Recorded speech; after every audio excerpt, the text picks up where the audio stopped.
There's not a thing that Denmark can do about it, but we can do everything. Arctic অঞ্চলের কৌশলগত ভূখণ্ড Greenland কিনে নেওয়া কিংবা দখলে নেওয়ার পরিকল্পনা থেকে এক চুলো সরে আসেননি মার্কিন প্রেসিডেন্ট ডোনাল্ড ট্রাম্প। ডেনমার্ক ও গ্রিনল্যান্ডের তীব্র আপত্তি সত্ত্বেও তিনি এখনও গ্রিনল্যান্ডকে যুক্তরাষ্ট্রের নিয়ন্ত্রণে নেওয়ার বিষয়ে অনড় অবস্থানে রয়েছেন। 14 জানুয়ারি ওয়াশিংটনে ডেনমার্ক ও গ্রিনল্যান্ডের প্রতিনিধিদের সঙ্গে মার্কিন প্রশাসনের শীর্ষ কর্মকর্তাদের একটি গুরুত্বপূর্ণ বৈঠক অনুষ্ঠিত হয়। তবে দীর্ঘ আলোচনার পরও কোনো সমাধানে পৌঁছানো সম্ভব হয়নি। বৈঠক শেষে ডেনমার্ক জানায় ট্রাম্প গ্রিনল্যান্ড জয়ের সিদ্ধান্তে অনড় থাকায় দুই মিত্র দেশের সম্পর্কে গুরুতর ফাটল তৈরি হয়েছে। কাতার ভিত্তিক সংবাদ মাধ্যম আল জাজিরা এই কূটনৈতিক অচল অবস্থার বিষয়টি তুলে ধরেছে।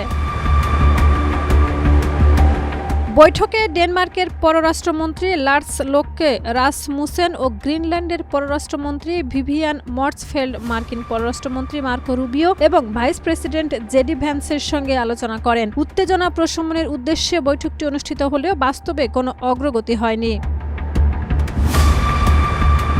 বৈঠক শেষে রাসমুসেন হতাশা প্রকাশ করে বলেন, আমরা যুক্তরাষ্ট্রের অবস্থান বদলাতে পারিনি। এটি স্পষ্ট যে প্রেসিডেন্ট ট্রাম্প গ্রিনল্যান্ড দখলের বিষয়ে দৃঢ় সংকল্পবদ্ধ। হোয়াইট হাউসে ট্রাম্প আবারও বলেন, জাতীয় নিরাপত্তার স্বার্থে গ্রিনল্যান্ড যুক্তরাষ্ট্রের জন্য গুরুত্বপূর্ণ, কারণ রাশিয়া ও চীনের প্রভাব ঠেকাতে ডেনমার্কের সক্ষমতা নেই বলে তিনি মনে করেন। তাই আর্কটিক অঞ্চলে পূর্ণ নিয়ন্ত্রণ যুক্তরাষ্ট্রের হাতেই থাকা উচিত বলে দাবি তার।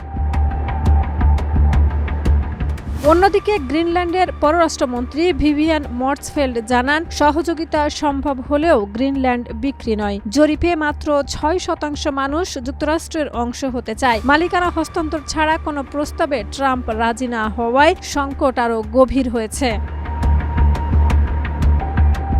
শাহিদা রুবি, মাই টিভি।